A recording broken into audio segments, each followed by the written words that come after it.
Hey guys, welcome to another one. We're back. I feel like, yeah, I do one of these every 4 years or so, staying true to it.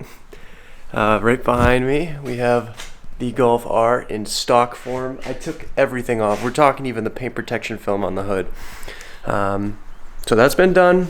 We still, of course, have the Subaru. Of course, this is my roommate's car, but I'm stoked. Today we're collecting a new vehicle. I've given hints, I've told some folks. Majority of you guys just don't know what it is, and that's the most exciting thing about it. You know, it's kind of a game to me at this point. But we should be, well, 10 minutes ago it was gonna be here, so any minute now. I'm excited though, it's gonna be fun. Guys, I'll tell you, my goodness. This whole process has been very interesting, to say the least. If you guys do wanna kind of learn a little bit about that, I'll probably post another video explaining my purchase process.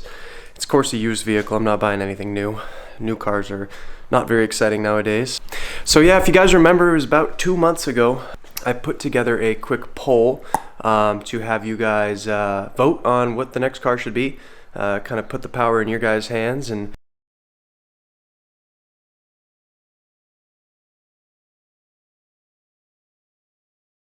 I wanted to keep it a little bit, little close to home, if that makes sense. Been doing this for a while, and I realized if I gotta go way too far in my comfort zone, maybe you guys won't like it. So I went safe on this car. I think there's that. But yeah, I'm excited. I'm excited to see your guys' reaction, and yeah, hopefully the guy will be here momentarily. All right, guys. It's a little bit later on in the day. I know I picked the camera up early. To be honest with you, I've been driving the new car around, and kind of just wanted to justify my purchase by seeing what it's all about. Thing's an absolute unit. Guys, I bring you my new to me, 2018 Audi RS3. And here she is, guys. So let's talk about it. There's some key talk points. Obviously I think a lot of people, elephant in the room. I think for the longest time I was saying to all of you guys, and for honestly good reason, I'll go through my reason why, that I wasn't going to buy this car. I was never ever going to buy an RS3. It never ever really was ever in consideration for me. I'm not a huge fan of sedans. I like the hatch over this, but I'll tell you one thing, this is growing on me so much, to the point where, like, yeah, I think I don't prefer it yet, but I can definitely, lower it, put it on the right wheels, and yeah, it very well could trump the Golf R. But it's funny, so if you put these cars obviously next to each other as they are now, you could really see the differences between the Ara Blue on the RS3 and the Lapis Blue on the Golf R. Factory, basically standard color for the Golf R. Ara Blue is a pretty, I don't want to say common color, but they did actually produce a fair amount of these. Not as many as the Nardo, I don't think. And I think white was probably pretty up there in high production numbers too. As you guys know, RS3s aren't the most common cars, but there are some, I guess less common colors. I was a sucker for that Tango Orange or Tango Red. I thought that looked wicked cool, especially with the lights. Still to this time, I mean, I own the car now, I can finally say these things and not get the shade. Not a huge fan of these lights. I think they're just too big for such a small car. The trunk is a little weird. I don't think I'm going to be doing any like modifications, maybe a carbon diffuser, but you guys know how over time carbon looks, and I don't know.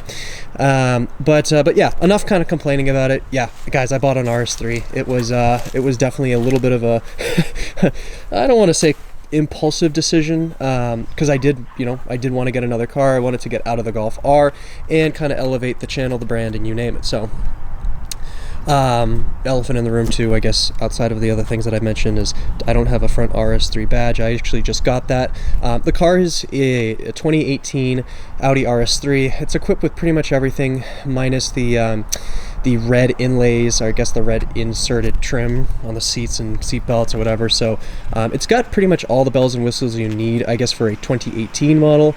And I got very lucky on this car because it is only one owner, 17,000 miles. I've probably put maybe 50-70 miles on this roughly today, just tooting around. I mean, this thing is so much fun to drive, and I think really one of the things that I've always kind of took for granted was this engine, the Daza.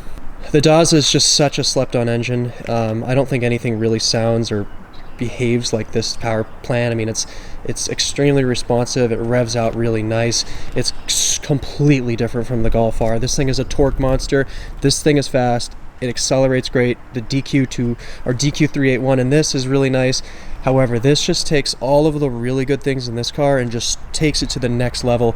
You know, you could hear YouTubers, reviewers, you know, say the same thing over and over again. But, you know, guys, hear from me. I've been driving Golfs for a very long time. It's really weird to kind of step into something that's not a hatchback. You know, it's not a Golf. But the inside is just wicked cool. So another thing I also wanted to mention as well is this car did get paint protection film on it, I think from new. There's no scratches, no chips.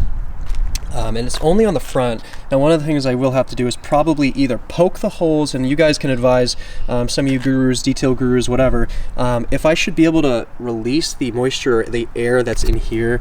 It's a film. I can't imagine it's going to have an issue if there's like a little hole in it. You know, at the end of the day, as long as you hit it with some heat, I'm sure it'll probably bond back to the paint.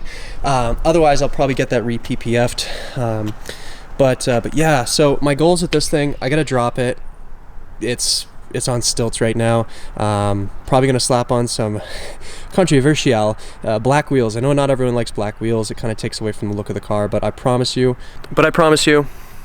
I'll be honest with you, I'm probably just gonna go with the OZ wheels that everyone else goes with. They look great and they're lightweight, so. But honestly, guys, this car doesn't need too much else. I mean, it's already beautiful. The blue, I mean, it's a toss-up. I mean, guys, let me know what you guys think. Do you like the lapis blue? It has a little bit of purple in it in the lapis. The Ara blue, I want to say it has a little bit of maybe green, maybe some yellow. This thing in the sunlight, which obviously it's not bright now, but you guys get the idea. I mean, the flake is it's insane. I can't even explain it. It looks way cool. Another thing that I'm happy to see back on a car of mine is a sunroof. I had that on the GTI. After I got the Golf R, I didn't have that, but I do want to make it abundantly clear that these two cars behind me are completely, you know, they're similar, I guess, in nature, but price-wise, they are not the same. And I think the best value right now is 110% a Golf R.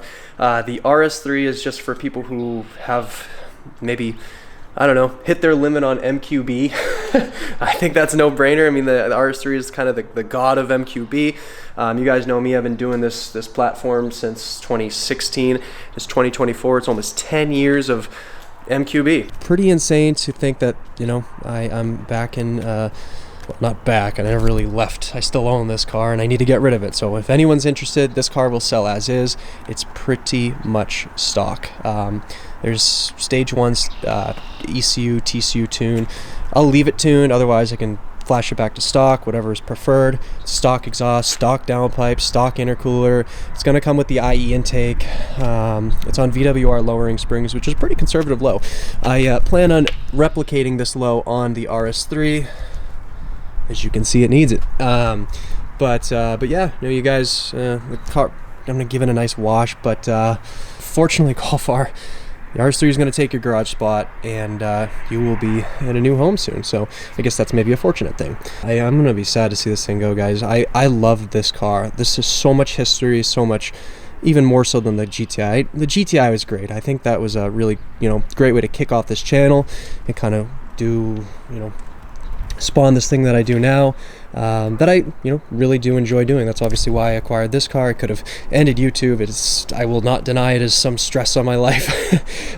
You know, kind of worrying about the car to, you know, the next car, the content, whatever, you know, so I can go down the whole list of things. But God, guys, I loved this Golf R, and I still do. I still really enjoy it. But yeah, this thing's getting parked up until the next owner comes to get it. You know, I'm gonna probably list it this week, and all of you guys who are watching, you guys have first dibs. So I'm not gonna list it until maybe later this week. So for those of you who are watching, who are interested, please direct message me on Instagram. Local pickups are preferred. Please drive it. Please, you know, test drive it. See if it's for you.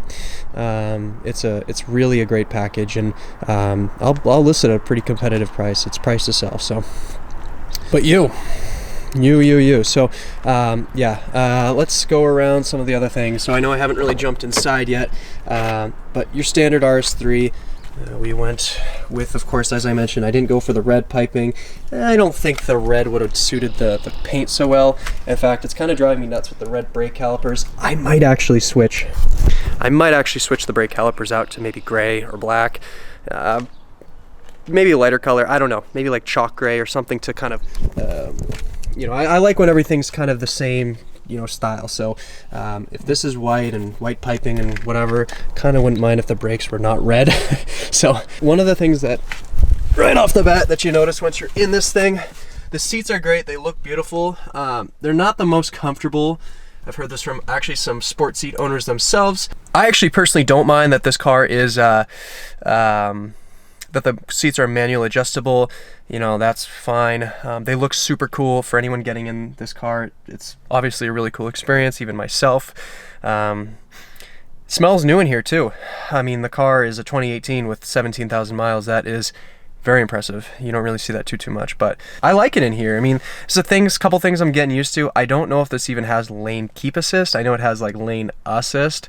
Say if you get out, it'll vibrate or something, but it's yet to like put me back in my lane, which the Golf R has, and I love that feature. And I purposely bought this car because it had the radar and, you know, the I guess like the guidance stuff. So I know it has adaptive cruise control. I haven't used that yet, but I've just been driving it, enjoying it. All right, so